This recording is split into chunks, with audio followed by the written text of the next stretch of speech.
தொடர்ச்சியா நம்ம பாக்குறோம். சனிக்கிழமை தோறும் மாற்றுக் கட்சியினர் வந்து இணையும் விழான்னு தாவேகால வைக்கிறாங்க. முன்னாள் அமைச்சர்கள், இப்ப கடம்பூர் ராஜு, உடுமலை ராதாகிருஷ்ணன் மாதிரியான முன்னாள் அமைச்சர்களும் சரி, இன்னைக்கு முன்னாள் எம்பிக்கள், மேயர் வரைக்குமே வந்து நேரடியாக போய் தாவேகால இணையறாங்க. இது தொடர்ச்சியாக நடந்துகிட்டே இருக்கு இல்லையா? அந்த 4 சட்டமன்ற உறுப்பினர்கள் ஆரம்பிச்சு இன்னை வரைக்கும் தொடர்ச்சியாக நடந்துகிட்டு இருக்கே. ஏன் அதிமுக தடுக்கல, இல்ல தடுக்க முடியலையா? கஷ்டம், ரீட்டைன் பண்றது கஷ்டம். அதாவது இந்த தேர்தலில் வந்து அவங்க 1 கோடிக்கு மேல வாக்கு வாங்கியிருக்கிறாங்க, அதனால கட்சி இன்னும் வலுவா இருக்குது, சமாளிச்சிடலாம் அப்படிலாம் அவங்க நினைச்சாங்கன்னா அது மிகப்பெரிய தப்பு.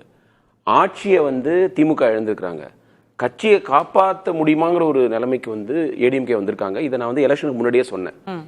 இது நடக்கக்கூடும், டிஎம்கே ஆட்சி பிடிக்கும்னு சொல்லியிருந்தா கூட ரொம்ப தெளிவா நம்பின இன்னொரு விஷயம் வந்து ஏடிஎம்கேக்கு வந்து கட்சி நடத்துறதே கஷ்டமா இருக்கும், இந்த மாதிரி ஒரு ஆட்டம் ஏற்படும் அப்படின்னு நான் யூகிச்சிருந்தேன்.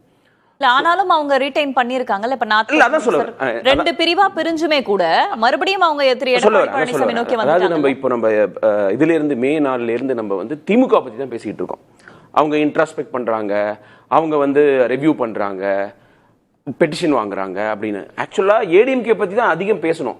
அவங்க எதுவும் செய்யாததுனால பேசுற நம்ம வந்து அவங்கள பத்தி பேசல, இப்ப செய்ய ஆரம்பிச்சிருக்காங்க. இது ஆரம்பத்திலேயே அவங்க செஞ்சிருக்கணும்.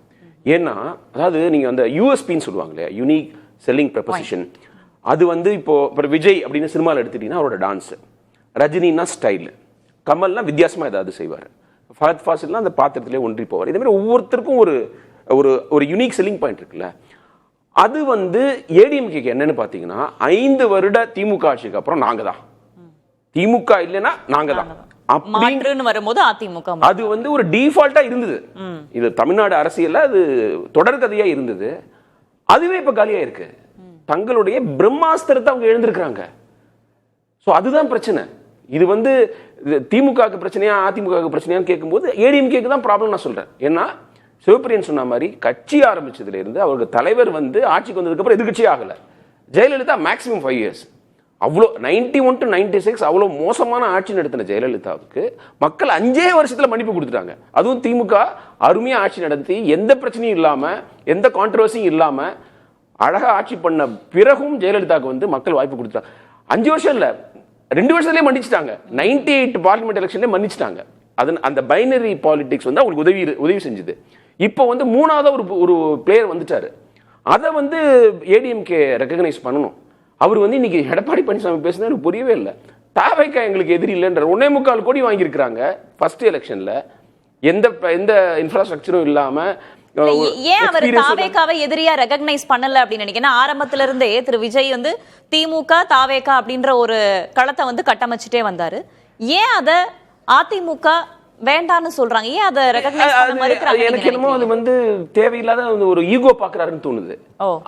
ஆரம்பத்திலேயே நம்ம புதிய தலைமுறை இதே தளத்துல நான் வந்து ஒரு பல முறை சொல்லியிருக்கிறேன், ஏடிஎம்கே பத்தி விஜய் பேசலைன்னா கூட விஜயுடைய கட்சி, விஜயுடைய அரசியல் ஏடிஎம்கே தான் அஃபெக்ட் பண்ண போகுது. அவர் திமுக பத்தி எப்ப பார்த்தாலும் பேசிட்டு இருந்தாலும் அவர் வந்து இக்னோர் பண்ணி ஏடிஎம்கே காலி பண்றாருன்னு சொல்லிட்டு, ஒருவேளை தாவேகா தரப்புல இருந்து பாஜக மற்றும் பலர்னு இக்னோர் பண்றாங்க, அதனால நம்மளும் இக்னோர் பண்ணணும்னு நினைக்கிறாரா? பண்ணக்கூடாது. ஆக்சுவலா இவர் வந்து ஆரம்பத்துல திமுக வர்சஸ் டிவிகேன்னு ஃப்ரேம் பண்ணும்போது விஜய், நீங்க யாருங்க திமுக எதுக்கிறதுக்கு? திமுக எதுக்கிறதுக்காகவே ஆரம்பிச்ச கட்சி நாங்க, எங்களுக்கு அவ்வளவு பஞ்சாயத்து இருக்குது, நாங்க 31 வருடம் திமுகவை எதிர்த்து தான் ஆட்சியில வந்திருக்கிறோம், மக்கள் அதுக்காக தான் ஓட்டு போட்டிருக்காங்க, நீங்க யாருன்னு ரொம்ப தீவிரமா எதிர்த்திருக்கணும் விஜய்.